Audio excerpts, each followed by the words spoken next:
Section 134 financial statements and very important word board report. और ना यहाँ पर मैं आपको बता देता हूँ जी, जो सेक्शन 134 है इट इज़ वेरी कॉम्प्रिहेंसिव। ये बहुत बड़ा सेक्शन है। आप कहेंगे कि सर हमारे तो नोट्स में सिर्फ एक पेज का है, ठीक है, इट इज़ पार्शियल। अभी मैं आपको पूरा नहीं करवा रहा हूँ। एक और चैप्टर आएगा जी जिसके अंदर बोर्ड और बोर्ड की पावर्स और बोर्ड रिपोर्ट की बात होगी, तो वहाँ पर इसके कॉन्टेंट्स को पढ़ाया जाएगा और वहाँ पर 1-1.5 पेज इसके ऊपर और आएगा। तो यहाँ पे जो मैं आपको सेक्शन 134 पढ़ा रहा हूँ it is the first part, it is the first part of the section 134। अब इसका जो सेकंड पार्ट है दैट इज पेंडिंग, ठीक है, और वो अगले चैप्टर में कवर अप होगा, यहाँ पे वो कवर अप नहीं होगा। बहुत ध्यान से मेरे साथ रहेंगे जी। वो कहते हैं कि जी फाइनेंशियल स्टेटमेंट्स, तो वो कहते हैं कि जी financial statement of the company includes consolidated financial statements if applicable should be approved by the board of directors.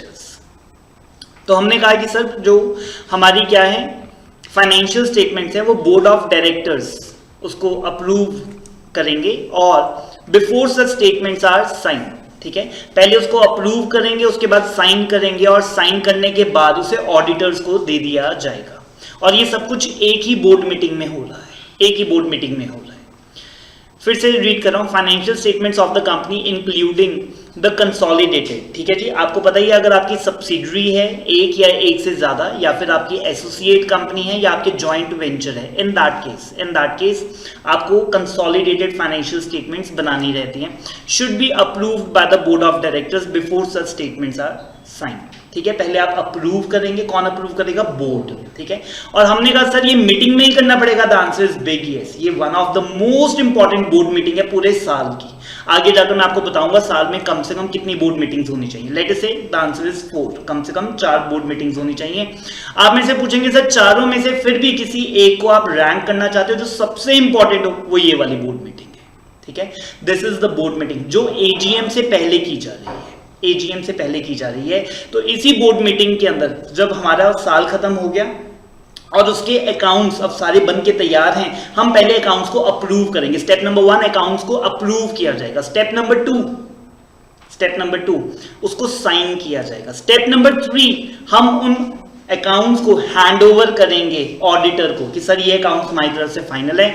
आप अब देखिए, अब आपने ऑडिट करना है, अब आप अपनी ऑडिट रिपोर्ट इसके ऊपर तैयार कर सकते हैं। यहां तक क्लियर है, ठीक है। सो मैं एक बार दोबारा से रीड कर रहा हूँ जी, इट्स वर्ड्स रिपीटिंग अगेन। मैं तीसरी बार पढ़ रहा हूँ और ये बहुत इंपॉर्टेंट है, आपको सीक्वेंस समझ में आना चाहिए। Financial statements of the company including the consolidated financial statements if applicable should be approved by board of directors before such statements are sign, ठीक है जी। पहले आप अप्रूव करेंगे और उसके बाद साइन करेंगे। यहाँ पे लिखा नहीं हुआ, मैं लिख देता हूँ इन बोर्ड मीटिंग ही बुलानी पड़ेगी। मैं जब आपको बोर्ड मीटिंग वाला चैप्टर पढ़ाऊंगा वहां पर मैं आपको बताऊंगा कि आप बोर्ड रेजोल्यूशन को सर्कुलेट भी करवा सकते थे कि एक बंदा क्या है सभी डायरेक्टर्स के पास एक एक करके जाएगा, पूछेगा yes no yes no yes no, ठीक है। और अगर ज्यादातर डायरेक्टर्स यस बोल देते हैं तो हम कहते हैं सर रेजोल्यूशन पास हो गया, लेकिन मीटिंग नहीं हुई, सारे डायरेक्टर्स इकट्ठे नहीं हुए। बट यहाँ पे मैं क्या कह रहा हूँ, मीटिंग बुलानी पड़ेगी, सबको बुलाना ही पड़ेगा, सबको आना ही पड़ेगा। Financial statements is to be signed, very important जी। वो कहते हैं कि जी अब इसको साइन करना पड़ेगा। अब हमने कहा सर कौन साइन करेगा? बोर्ड में तो हमारे कितने डायरेक्टर्स हैं? 15 डायरेक्टर्स हैं। 15 के 15 से साइन करवाएं? तो हमने कहा नहीं, आप सुन लो किससे साइन करवाने हैं। Very very very important. हमने कहा आपकी कंपनी का चेयरपर्सन है, जो भी आपकी कंपनी का chairperson of the company duly authorised board का जो भी चेयरपर्सन है, उस चेयरपर्सन के इसके ऊपर साइन, ठीक है। अब चेयरपर्सन मैं फिर से बता देता हूं जी, ही इज रेलिवेंट और she is relevant for board meetings, ठीक है। बोर्ड मीटिंग्स में कोई एक होता है जो कि सारी मीटिंग्स को कन्वीन करता है या फिर रेगुलेट करता है या उसका सीक्वेंस आपको करवाता है, ठीक है। सीक्वेंस इन द सॉर्ट कि पहले कौन सा एजेंडा होगा, फिर पहले कौन सा डिसीजन होगा, फिर वो पास हुआ या नहीं हुआ, ये सारी चीजें, ठीक है। That is a chairperson. आप पूछेंगे कि सर चेयरपर्सन के पास क्या कोई बहुत एक्स्ट्राऑर्डिनरी पावर्स होती हैं? सिर्फ एक, उसके पास कास्टिंग वोट होती है। कास्टिंग वोट मतलब अगर वोटिंग के अंदर, ठीक है, इक्वल डिवाइड हो जाते हैं, 4 डायरेक्टर से 2 ने कहा हाँ, 2 ने कहा नो, ठीक है। अब हमने कहा सर ये क्या बात हुई, अब ऐसे तो फैसला होगा ही नहीं, हाँ या ना कुछ तो बताना पड़ेगा। देन द चेयरपर्सन में use his power of the casting vote और फिर वो वहां पर येस और नो करके रेजोल्यूशन पास या फेल कर सकता है। ठीक है, सो हम चेयरपर्सन अपनी कंपनी का अपॉइंट कर लेते हैं। तो वो कहते हैं कि जी अगर आपका चेयरपर्सन अपॉइंटेड है तो चेयरपर्सन के आप इसके अंदर साइन करवा दीजिए। जरूरी है कि जो चेयरपर्सन होगा वो डायरेक्टर ही होगा मीटिंग कमेटी का। यस, हैव टू बी, क्योंकि चेयरपर्सन का काम ही मैंने क्या कहा, बोर्ड मीटिंग्स। अब बोर्ड मीटिंग्स में तो सिर्फ डायरेक्टर्स ही आ सकते हैं। फिर जो आपने ये 8 मेंबर्स वाला अपनी एग्जांपल दी तो उसके अंदर ये चेयरपर्सन इंक्लूडेड था। यस, ठीक है, मतलब एक एक्स्ट्रा वोट मिल रहा लास्ट में। ठीक है, अगर उसको लगता है कि कोई फैसला नहीं आया तो ही में यूज इट। ठीक है, इवन डायरेक्टर से किसी में, यस, इवन के अंदर। ठीक है, क्योंकि अटेंडेंस ऐसे हो सकती है, लेट से मेरे डायरेक्टर 15 हैं, आए सिर्फ 4, ठीक है, या आए सिर्फ 6। ठीक है, तो 6 में वो 3-3 हो गए, हमने 3 ने कहा यस, 3 ने कहा नो, फैसला हुआ नहीं, तो जो चेयरपर्सन है ही में यूज। ठीक है, 1956 एक्ट के अंदर यहाँ पे जो वर्ड था ना वो चेयरमैन यूज किया था जी। इन्होंने जो वर्ड था उसको 2013 में वो कहते हैं कि जी चेयरमैन में थोड़ा सा मैन डोमिनेटेड सोसाइटी लगती है, सो इन दैट केस उसको चेयरमैन की जगह चेयरपर्सन कर देना चाहिए। It may be a girl, it may be a female और it may be a male. ठीक है, of the company duly authorized board or 2 directors of whom one should be the managing director। तो हमने कहा कि अगर आपकी company का चेयरपर्सन है, अगर आपकी कंपनी का चेयरपर्सन है तो आप चेयरपर्सन से साइन करवाइए।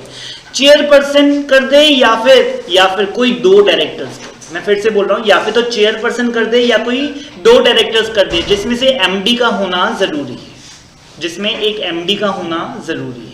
ठीक है, बट अगर आप कहते हैं सर हमारी कंपनी का तो एमडी कोई है ही नहीं, हमने एमडी किसी को बनाया ही नहीं, फिर कोई भी 2 डायरेक्टर्स कर सकते हैं।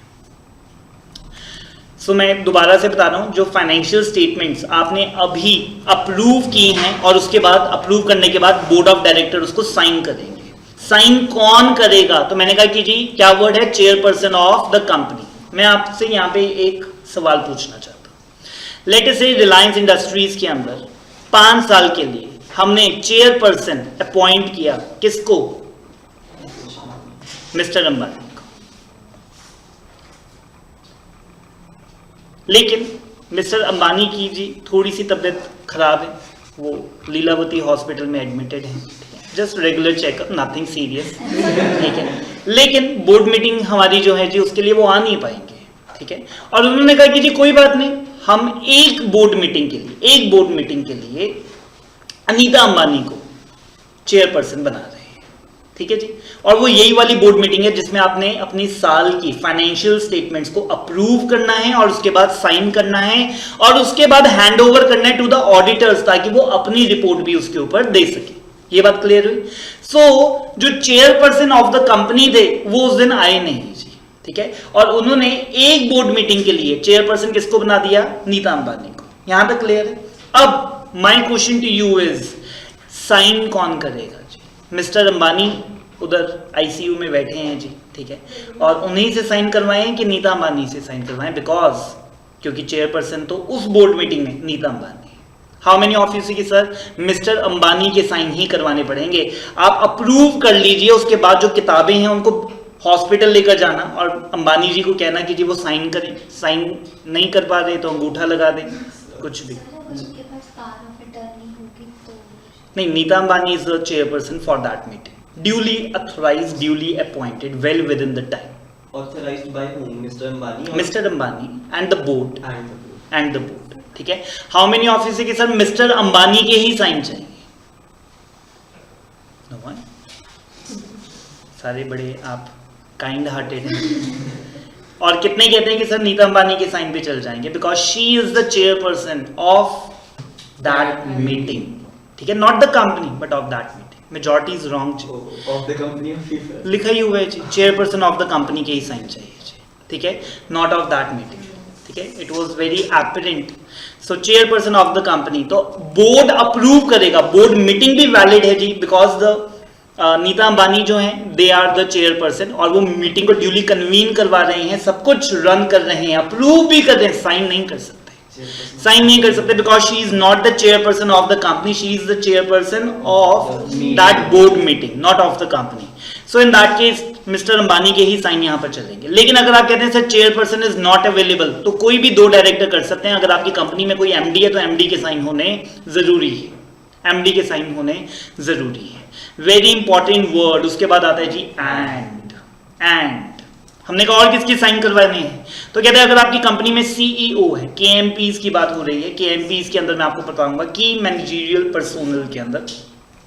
सो केएमपी की में वो कहते हैं कि जी अगर आपकी कंपनी के अंदर, देखिए क्या वर्ड लिखता है, इफ है, अगर आपकी कंपनी ने ये केएमपी अपॉइंट कर रखे हैं, कौन, सीईओ, तो उनके भी बैलेंस शीट पे साइन होंगे। हमने कहा और कहते हैं सीएफओ, कंपनी के सीए के भी साइन होंगे। हमने कहा ये कौन है, स्टैट्यूटरी ऑडिटर, कहते नहीं ये तो हमारे एम्प्लॉई हैं, स्टैट्यूटरी ऑडिटर नहीं है, वो तो इंडिपेंडेंट सीए बाहर का पर्सन होगा, ये तो हमारी कंपनी के सीएफओ हैं, पूरा दिन हमारी कंपनी को सर्व करते हैं, ऑन रोल हैं, इनका ईएसआई भी करता है, पीएफ भी करता है, टीएडीए भी देते हैं इनको, ये हमारे एम्प्लॉई हैं। KMP is the employees of the company. तो ये जो सीए हैं जो हमारी कंपनी में फाइनेंशियल ऑफिसर लगे हुए हैं, इनके भी साइन यहाँ पर होंगे। और हमने कहा कि sir company secretary of the company, तो वो कहते हैं कि जी उनके भी साइन इस बैलेंस शीट पे करवाने ही पड़ेंगे। My question to you is कि इन तीनों में से कोई एक कर दे या तीनों के साइन चाहिए? How many of you say कि सर तीनों के साइन चाहिए? ऊपर 2 डायरेक्टर या 1 चेयरपर्सन, ऊपर उनमें ऑप्शन थी, उनमें शायद ऑप्शन थी कि चेयरपर्सन कर दे, चेयरपर्सन नहीं है तो 2 डायरेक्टर कर दे, अगर एमडी है तो एमडी के साइन होने जरूरी हैं। उसके बाद नीचे एक ही रो के अंदर 3 लिखे जी, CEO, CFO and the CS, इन तीनों के साइन होने जरूरी हैं। तीनों के करवाने हैं या कोई एक के? How many of you say कि सर तीनों के? ठीक है जी, the majority is with all 3 and that is the correct. इन तीनों के साइन होंगे, 2 डायरेक्टर्स के, अगर डायरेक्टर्स 2 नहीं है, चेयरपर्सन है तो chairperson of the company should sign it in the company. ठीक है जी। सीएस ने कहा कि सर मैं नहीं साइन करता। हमने कहा क्यों, क्या हो गया? ये तो बड़ी ऑनरेरी बात है कि बैलेंस शीट पे आपके साइन हो रहे हैं, हर साल इतनी बड़ी कंपनी है उसकी balance sheet, financial accounts, P&L, इन सब पे आपके साइन हो रहे हैं। कह रहे हैं कि सर साइन करने का कुछ खास शौक मेरे को है नहीं, अकाउंटेबिलिटी भी तो है, कल इसके अंदर कोई फ्रॉड हो, कोई अमाउंट मिसमैच हो। आज यहाँ पे लिखा है जी एसेट्स है यहाँ पे 23,400 करोड़ के, मैं एक एक ब्रांच में जाकर चेक करके थोड़ी ना आया हूँ और मैं साइन कर दूं और बाद में एसेट्स इतने निकले ना, वो कहें कि जी स्कैम है, और जिनके साइन है उनको सबसे पहले पकड़ा जाए। ठीक है, इन दैट केस हमने कहा जो रिस्पॉन्सिबिलिटी है, साइन आपके हो रहे हैं बट रिस्पॉन्सिबिलिटी जो है, देखिए जी, the financial statement should be signed on the behalf of board. CA भी बच के निकलेगा जी, सीईओ भी बच के निकलेगा, ये सारे साइन कर रहे हैं but on the behalf of board. Accounts maintain करना और फाइनेंशियल स्टेटमेंट बनाने की दोनों responsibilities given to the board, directors ही रिस्पॉन्सिबल रहेंगे। बट एक और बात देखिए, अगर कंपनी लॉ को लेकर कुछ एरर हुआ ना, फिर आप भी रिस्पॉन्सिबल हो, फिर आप भी रिस्पॉन्सिबल। लेटेस्ट से मैंने आपको सेक्शन 180 सबसेक्शन 1 क्लॉज सी पढ़ाया कि जो बोर्ड है वो paid up share capital, free reserve और एसपीए से ज्यादा बोरो नहीं कर सकता, और वो करके बैठा है। ठीक है, और सीएस उस पर साइन कर रहा है। ठीक है, 11% से ज्यादा रेम्यूनरेशन नहीं दे सकते। आपने 80% रेम्यूनरेशन दे रखी है जी, मैनेजरियल रेम्यूनरेशन। तो हमने कहा कि जी अगर इस तरह की गलतियां हैं तो उसके लिए सीएस रिस्पॉन्सिबल है। CS is not accountable for the complete balance sheet, लेकिन जहां जहां वहां पर कंपनीज एक्ट लगता है, for that you will be held responsible. Same is for the CA. तो जब ये बुक्स बन रही होती है तब भी सीएस ऑब्वियसली ठीक है, ये आपको तभी देखना चाहिए था। ठीक है, आज साइन करते वक्त तो आप वापस थोड़ी वो सारी यस।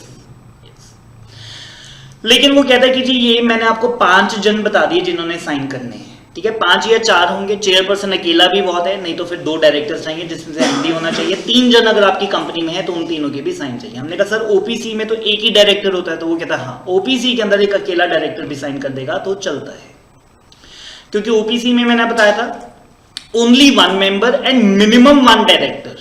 ठीक है, ओपीसी में सिर्फ 1 डायरेक्टर रखना जरूरी है, अगर 2 डायरेक्टर हैं तो भी एक के साइन हो तो चलेगा, क्योंकि साइनिंग के वक्त हमने क्या कहा कि जी बस 1 डायरेक्टर साइन कर दे तो बहुत है। Are we good? सिंपल सा पॉइंट था जी। और उसके बाद वो कहता है कि जी सच साइन इज रिक्वायर्ड, ये कहता है ये साइन करवाने बहुत जरूरी हैं for the submission of the financial statements. Financial statements hand raise करके बताएंगे जी, किसको पता है फाइनेंशियल स्टेटमेंट्स क्या होती है? मैं ही पूछता हूं। अरमान, फाइनेंशियल स्टेटमेंट से क्या मतलब है? एक था P&L अकाउंट, जिसका नहीं था उसका एक कॉस्ट अकाउंट। कॉस्ट अकाउंट, ये कौन सा अकाउंट है? लास्ट वाला पॉइंट था। एक बैलेंस शीट थी।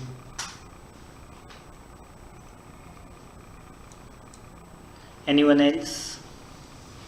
फाइनेंशियल स्टेटमेंट्स में क्या क्या आएगा जी? ठीक है जी, आप सबको पता ही है। सबसे पहले है बैलेंस शीट, उसके बाद P&L अकाउंट, उसके बाद कैश फ्लो स्टेटमेंट, उसके बाद change in equity, explanatory notes. ठीक है जी, कॉस्ट अकाउंट वाला पॉइंट इसमें नहीं है, वो बुक्स एंड अकाउंट्स में। ठीक है, और वो कहता है कि जी ये सबसे पहले आपने अप्रूव किया। मैं दोबारा से बार बार इस बात पे आ रहा हूं, इस बोर्ड मीटिंग में सबसे पहले बोर्ड ऑफ डायरेक्टर्स ने अपनी फाइनेंशियल स्टेटमेंट्स को, balance sheet, P&L, cash flow, change in equity और एक्सप्लेनेटरी नोट्स को पहले अप्रूव किया। अप्रूव के बाद साइन किए, और साइन किस किसने किए? चेयरपर्सन ने, नहीं तो 2 डायरेक्टर्स ने, CEO, CFO और CS ने भी साइन किया, अगर वो आपकी कंपनी में ड्यूली अपॉइंटेड है तो। ठीक है, सबको ये पॉइंट करने जरूरी नहीं है, अगर हैं तो उनके साइन यहां पर होंगे। और हमने कहा कि सर OPC में सिर्फ एक अकेला डायरेक्टर भी साइन कर देगा तो चलता है, तो हमने कहा ठीक है, छोटी सी तो कंपनी है, एक ही डायरेक्टर शायद हो उसमें। और वो कहता है ये साइन करवाना बहुत जरूरी है ताकि आप ये फाइनेंशियल स्टेटमेंट्स को ऑडिटर को दे पाए फॉर हिज रिपोर्ट, ताकि वो अपनी ऑडिट रिपोर्ट तैयार कर सके, यहां पर इस लाइन के ये, और ये एज इट इज लाइन लिखी हुई है जी इन द बेयर एक्ट। ठीक है, इस लाइन के 2 मतलब है, आप मेरे को हेल्प करें कि कौन सा मतलब आपको ज्यादा जेन्युइन लगता है। नंबर 1, हमने ये बोर्ड मीटिंग बुलाई, इसमें फाइनेंशियल स्टेटमेंट्स को अप्रूव किया, साइन किया और ऑडिटर को सबमिट कर दिया, और हमने कहा कि सर आप अपनी ऑडिट रिपोर्ट आप सबमिट कीजिए। ठीक है, सो नंबर 1 पर्सपेक्टिव, ऑडिटर कहते हैं कि सर मेरे को किताबें मिल गई हैं और ड्यूली साइन, मैं तो वेट कर रहा था कि कब आप ये किताबें अप्रूव करो, जब तक वो अप्रूव ही नहीं होंगी मैं ऑडिट कैसे करूंगा। ठीक है, नहीं तो वो आप बार बार चेंज करते रहोगे, अपडेट करते रहोगे, आप फाइनलाइज करो ना, साइन करो जल्दी से और फिर मेरे को दो। जब तक MD के साइन नहीं होंगे तब तक मैं किताबों को चेक नहीं करूंगा। ठीक है, और मैंने उसके बाद, आप मेरे को अब थोड़ा टाइम दीजिए और मैं अब जल्दी से ऑडिट करके लेकर आऊंगा और अपनी ऑडिट रिपोर्ट आपको सबमिट करूंगा। Number 1 case, this is 1 interpretation. Number 2, auditor को जब हमने सबमिट की इन द सेम मीटिंग, तो वो कहता है कि सर मेरे को मिल गई फाइनेंशियल स्टेटमेंट साइन, तो उसने अपना अटैची खोला और रिपोर्ट निकाल के टेबल पे रखी और वो कहता है सर मेरी रिपोर्ट। ठीक है, और वो कहता है सर मैं भी साइन कर देता हूं, मैंने अभी तक साइन नहीं की थी, report is ready, the report is ready with me, audit में कर चुका हूं, ये पड़ी थी रिपोर्ट, साइन किए और कहा कि सर ये मेरी रिपोर्ट, हाउ मेनी ऑफिस की sir analysis 1 was the better one कि अभी तो वो शुरू करेगा। हाउ मेनी ऑफिस की sir second is the real one, जिसके अंदर वो ऑडिट कर चुका है जी, अब वो सिर्फ सबमिट करने आया है, बट वो सबमिट तब तक नहीं करेगा जब तक आप उसे साइन करके नहीं दोगे, तब तक वो अपनी रिपोर्ट साइन करके नहीं देगा। So the majority is with the first option और 3-4 students are with the second is the correct one जी, मेजॉरिटी इज रॉन्ग। आपको बता देता हूं थोड़ा सा सीक्वेंस, प्लीज मेरे साथ रहना। फाइनेंशियल ईयर 1920 की बोर्ड मीटिंग लास्ट डेट कब तक हो सकती है? 30 सितंबर, आगे 2020। ठीक है, क्योंकि जब ये साल खत्म हुआ उसके 6 महीने के अंदर, तो अप्रैल मई जून जुलाई अगस्त सितंबर 30 was the last date in which your AGM was bound to happen, इसके बाद नहीं हो सकती। तो हमने कहा ठीक है, और हमने उसी दिन करवाई जी, 30/9 को करवाई।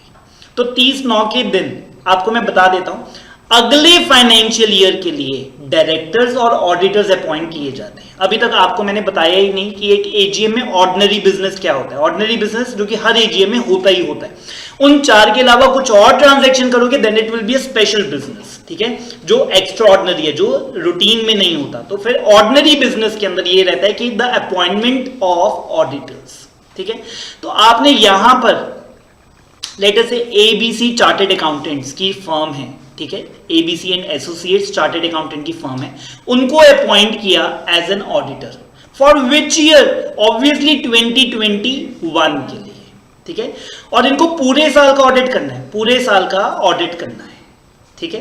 अब पूरे साल के जब खत्म हुआ उसके बाद किताबें बन के तैयार हुई और हमने बोर्ड मीटिंग बुलाई, ठीक है, और बोर्ड मीटिंग में ये वाली बोर्ड मीटिंग जो अभी हम पढ़कर आ रहे हैं, जिसमें डायरेक्टर्स ने उसको अप्रूव किया, साइन किया और हैंड ओवर किया और कहा कि सर ऑडिट के लिए ये हम आपको सबमिट करना चाहते हैं।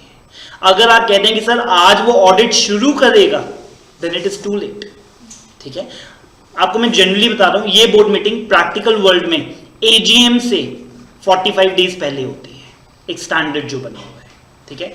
सो AGM में तो हमने अकाउंट्स रखने हैं, ऑडिट रिपोर्ट रखनी है, बोर्ड रिपोर्ट रखनी है। सो इन दैट केस ये बोर्ड मीटिंग के तक ऑडिटर कहते हैं सर मेरा तो ऑडिट बन के तैयार है, बट मैंने साइन नहीं किए because I was waiting for you to sign first. आप पहले साइन करोगे और मेरे को सबमिट करोगे, वो ऑन द स्पॉट अपना बैग खोलेगा और वो कहेगा सर ये मेरी रिपोर्ट, और ऑन द स्पॉट सामने साइन करेगा और वो कहेगा कि सर ये, ठीक है। और उसके बाद जब ऑडिटर ने अपनी रिपोर्ट सबमिट करवा दी साइन करके, साथ ही साथ आएगी जी board report. Board report section 134 के अंदर ही बोर्ड रिपोर्ट आएगी। अब बोर्ड रिपोर्ट के जब मैं आपको कंटेंट्स पढ़ाऊंगा तो उसमें बहुत ज्यादा कंटेंट्स हैं, जिसमें से एक पॉइंट मैं आपको यहां पे बताना चाहता हूं।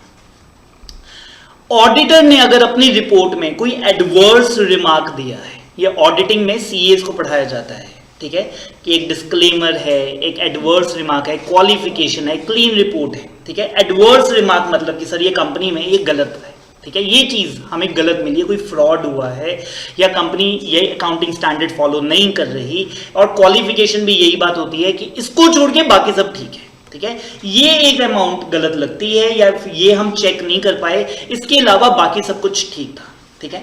ऑडिटर ने अगर अपनी रिपोर्ट में कोई क्वालिफिकेशन डाली है या फिर कोई एडवर्स रिमार्क दिया है तो बोर्ड को अपनी रिपोर्ट पे उसके ऊपर जस्टिफिकेशन देनी पड़ती है, ठीक है, क्योंकि ये at the end of the day कहां पर जाएगी, शेयर होल्डर्स के पास। तो शेयर होल्डर्स ने बोर्ड से पहले ही पूछना है कि सर ये ऑडिटर ने यहाँ पे एडवर्स रिमार्क दिया है, इस पे आपका क्या कहना है, ये शिकायत क्यों आई है आपकी, तो बोर्ड रिपोर्ट पहले से उसके अंदर। और मैंने कहा कि अगर सेम मीटिंग में बोर्ड रिपोर्ट भी है तो हमने कहा सर पहले ऑडिटर की रिपोर्ट पढ़ने तो दो, ठीक है। ऑडिटर भी अपनी ड्राफ्ट रिपोर्ट पहले ही दे चुका था, बस साइन करने रहते थे, ठीक है। ऑडिटर भी अपनी ड्राफ्ट रिपोर्ट पहले दे चुका था, बोर्ड को पता था कि ये क्या एडवर्स रिमार्क डालने वाला है, ठीक है, और बोर्ड रिपोर्ट भी सेम मीटिंग के अंदर ही हो जाएगी।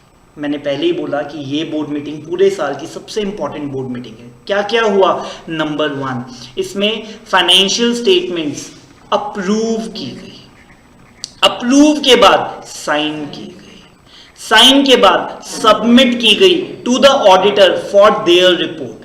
On the spot auditor report भी हमें मिल गई और उस ऑडिट रिपोर्ट के साथ हमने बोर्ड रिपोर्ट भी साथ के साथ साइन करके दे दी। सीक्वेंस यही रहेगा, बोर्ड मीटिंग में भी सीक्वेंस यही रहेगा, पहले ऑडिटर अपनी ऑडिटर रिपोर्ट साइन करेगा, उसके बाद बोर्ड अपनी बोर्ड रिपोर्ट निकालेगा और टेबल पे रखेगा और उसको फिर साइन कर देगा। और आपकी नॉलेज के लिए बता रहा हूं, इसी मीटिंग के अंदर हम CS को ऑथराइज कर देंगे कि sir everything is done from our side, अब you may call for AGM, उसको ऑथराइज कर देते हैं कि सबको नोटिस भेज दिए जाएं। और मैं आज की क्लास में ही पढ़ाऊंगा ये सारे कागज, financial statement, board report, auditor report, ये सब कुछ भी शेयर होल्डर को भेजी जाती है along with the notice of the meeting, ठीक है।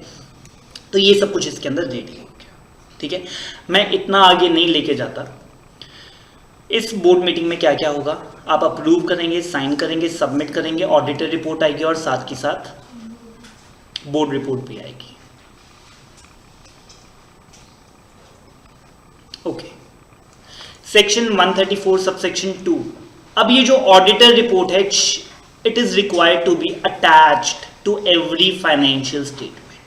अब ऑडिटर ने भी अपनी रिपोर्ट दे दी जी साइन करके, और हमने क्या कहा कि हर बैलेंस शीट, हर P&L, हर कैश फ्लो के साथ अब ये ऑडिटर रिपोर्ट को भी अटैच किया जाएगा, ठीक है। किसी ने पूछा कि सर यहाँ पे वर्ड अनेक्स्ड कर दें, पेपर में अनेक्स्ड कर दें, अनेक्स्ड नहीं लिख सकते जी, ठीक है, आपको वर्ड अटैच ही लिखना पड़ेगा। हमने कहा सर दोनों में क्या फर्क है, दोनों में स्टेपल ही करनी है ना, अनेक्स्ट करेंगे तो भी तो स्टेपल करेंगे, अटैच करेंगे तो भी स्टेपल, कोई स्पाइरल या उसको बाइंड थोड़ी ना करवाओगे। फर्क है ऑडिटर के अंदर, जब मैं आपको पढ़ाऊंगा उसके राइट्स के अंदर, तो वो कहता है कि ऑडिटर हर वो पेज, हर वो नोट, हर एक चीज ऑडिट कर सकता है जो कि फाइनेंशियल स्टेटमेंट के साथ अनेक्स्ड है, ठीक है, बट जो अटैच्ड है उसको वो ऑडिट नहीं कर सकता, ठीक है। तो ये तो उसकी अपनी रिपोर्ट ही है, ये तो हम क्या करते हैं अटैच। अगला पॉइंट पढ़ें जी, कहता है बोर्ड रिपोर्ट को भी अटैच किया जाए, वो बोर्ड रिपोर्ट को ऑडिट नहीं कर सकता। फिर से बोल रहा हूं जी, वो बोर्ड रिपोर्ट का ऑडिट नहीं कर सकता because it is not annexed to the financial statement, it is attached to the, और ये वर्ड यहां पे हाईलाइट है जी, यहां पर वर्ड अनेक्स्ड यूज नहीं हो सकता, क्योंकि आगे जब मैं आपको ऑडिटर के चैप्टर में लेकर जाऊंगा तो वहां पर वो ये बात बोलेंगे कि he can audit or cross check and verify everything written whatever is annexed to the financial statement, इसलिए यहां पे वर्ड annexed नहीं यूज किया गया बल्कि attach यूज किया गया है। तो बोर्ड ऑडिटर रिपोर्ट को भी अटैच किया गया फाइनेंशियल स्टेटमेंट्स में, और बोर्ड रिपोर्ट को भी अटैच किया गया फाइनेंशियल स्टेटमेंट में।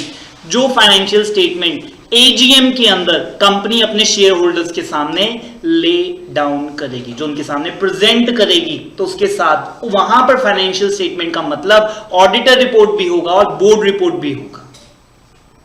ये बात क्लियर है? नीचे एक फ्लो चार्ट गिवन है जी, मैं रीड कर देता हूं। सबसे पहले है approval of the balance sheet, P&L etcetera, financial statement सारी आ जाएंगे जी, कैश फ्लो भी आ जाएगी, चेंज इन इक्विटी भी आ जाएगी bye the board of directors. उसके बाद साइन करेंगे जी, साइन कौन करेंगे एक बार याद करते हैं, chairperson of company, not of the meeting of the company, या फिर 2 डायरेक्टर जिसमें से एक एमडी का होना जरूरी है। और अगर आपकी कंपनी में सीईओ, सीएफओ और सीएस भी हैं तो वो तीनों भी इसके अंदर साइन करेंगे।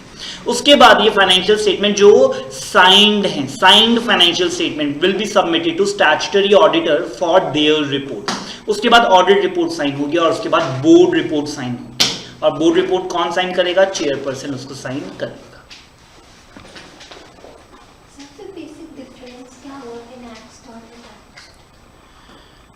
वैसे कोई फर्क नहीं है, मैंने बताया ना कि आगे जाकर जब ऑडिटर्स का सेक्शन आएगा तो वो कहते हैं कि every document which is annexed to the financial statement that can be audited by the auditor. तो यहाँ पे उन्होंने वर्ड अनेक्स नहीं लिखा बल्कि अटैच लिखा, मतलब ऑडिटर रिपोर्ट और बोर्ड रिपोर्ट। ऑडिटर अपनी रिपोर्ट क्यों ऑडिट करेगा, बट बोर्ड रिपोर्ट को ऑडिट नहीं कर सकता, ठीक है। बोर्ड ने उस रिपोर्ट में जो भी लिखा है वो ऑडिटर की रिस्पॉन्सिबिलिटी नहीं है। शायद उस रिपोर्ट में झूठ लिखा, आप उसके लिए ऑडिटर को नहीं पकड़ सकते।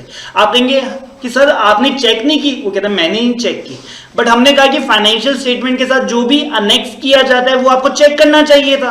वो कहता है ये अनेक्स नहीं किया गया, ये अटैच किया गया था, इसीलिए मैंने ये चेक नहीं की। आज यस, और इसकी पेनल्टीज है जी अगर आप सेक्शन 134 को फॉलो नहीं करते हैं, और अमेंडमेंट है।